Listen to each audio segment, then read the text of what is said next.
Assalamualaikum warahmatullahi wabarakatuh. Nama saya Taufik Dasatria, kelas PTN 01 akan membacakan presentasi saya. Saluran bawah tanah. Saluran distribusi yang menyalurkan energi listrik melalui kabel yang ditanam dalam tanah. Kategori saluran distribusi seperti ini adalah favorit untuk pemasangan dalam kota. Karena dalam tanah, maka tidak mengganggu keindahan kota dan juga tidak mudah terjadi gangguan akibat kondisi cuaca atau kondisi alam. Namun juga memiliki kekurangan, yaitu mahalnya biaya investasi dan sulitnya menemukan titik gangguan dan perbaikannya. Cara penyaluran ini memiliki keuntungan dan kerugian. Keuntungannya dapat diperoleh dari suatu jaringan bawah tanah adalah bebasnya kabel dari gangguan pohon, sambaran petir, naun, dan gangguan manusia. Kabel-kabel bawah tanah juga digunakan pun banyak sekali jenisnya. Selain disebabkan bahan-bahan isolasi plastik yang terus berkembang, maka selalu juga tambahan jenis kabel-kabel baru. Penggunaan saluran kabel tegangan menengah dinilai mampu menciptakan keindahan dan kenyamanan kota. Meskipun investasi yang dilakukan relatif tinggi, pemilihan cukup rumit, namun pemilihan penggunaan SKTM tetap akan diperlukan terutama dari segi estetika dan pembebasan tanah. Estetika pemasangan kabel dalam tanah dapat dilakukan dengan penanaman langsung melalui saluran pelindung. Instalasi kabel tanah dengan penanam langsung, yaitu kabel secara langsung tanpa menggunakan saluran pelindung ditanam di dalam tanah. Kondisi pemasangan kabel mempengaruhi kemampuan peletakan kabel, kemampuan pembawa arusnya, kondisi pemasangan yang terlalu susunan peletakan kabel, pentanaan selulung logam, pelindung, jarak antar kabel, kedalaman, penanaman, dan kondisi tanah. Macam-macam kabel tanah. 1. Kabel ikat. Pada kabel ikat ada 3 buah konduktor yang masing-masing diisolir dan ketiga konduktor tersebut dibalut secara selubung timah hitam. Kemudian isolasi kertas membungkus ketiga inti tersebut. Isolasi kertas inilah yang disebut sebagai isolasi pengikat, belt insulation. Kemudian selubung timah hitam menutupi isolasi pengikat tersebut. Tipe kabel ini sesuai digunakan untuk tegangan sampai 22 kV. 2. Kabel H, Hot Staedtler Screen Cable. Dalam jenis H, kertas isolasi kuat, paper insulation belt, tidak ada. Pada setiap isolasi inti dipasang suatu lapisan yang disebut sebagai screen atau tabir yang dibuat dari bahan kertas logam metallized paper yang berlubang-lubang atas konduktor.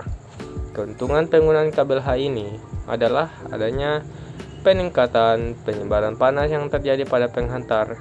Akibatnya akan menekan kemampuan membawa arus. Kabel jenis H biasanya digunakan pada tegangan kerja 10 kV sampai 60 kV.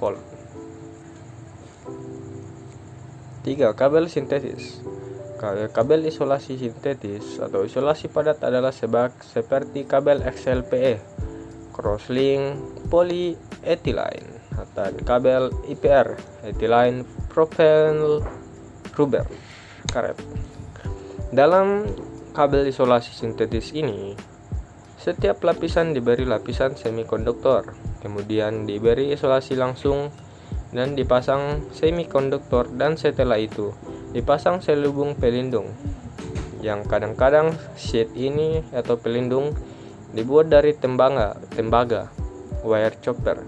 Pada kabel inti tunggal, sheet berfungsi sebagai kawat netral. Kelebihan dan kekurangan saluran transmisi bawah tanah.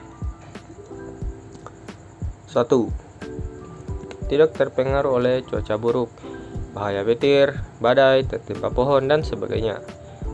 Tidak mengganggu pemandangan bila adanya bangunan yang tinggi. Dari segi keindahan, saluran bawah tanah lebih sempurna dan lebih indah dipandang.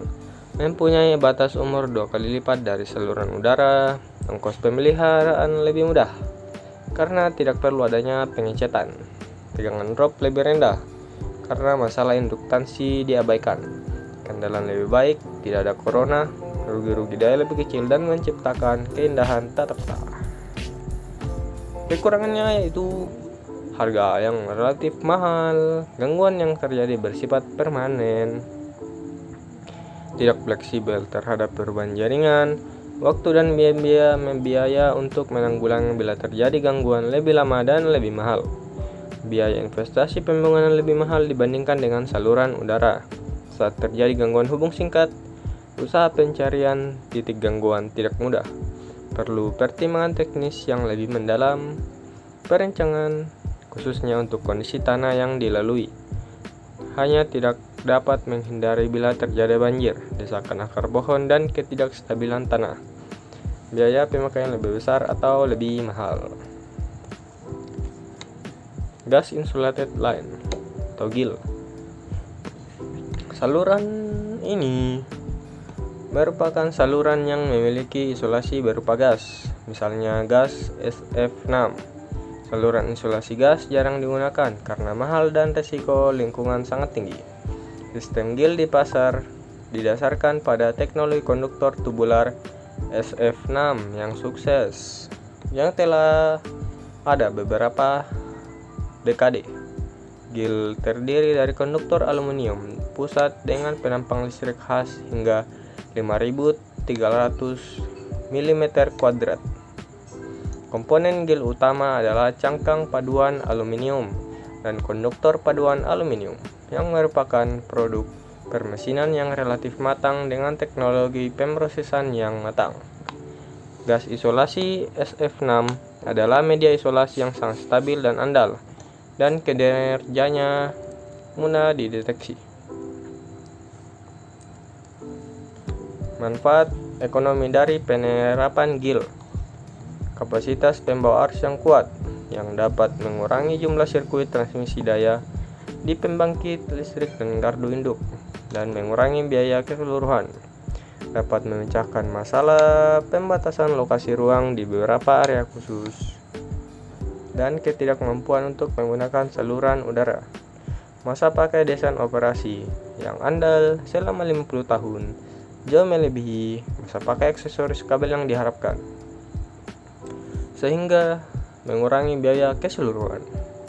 Kerugian jauh lebih kecil daripada kerugian lewat kabel dan saluran udara, yang menghasilkan akumulasi manfaat ekonomi.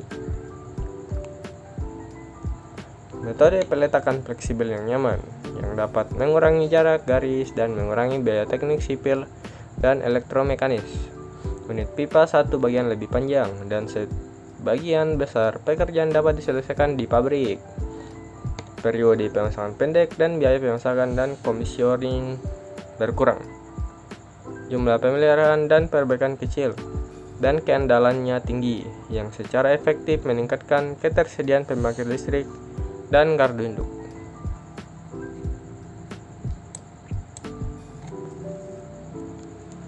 Terima kasih.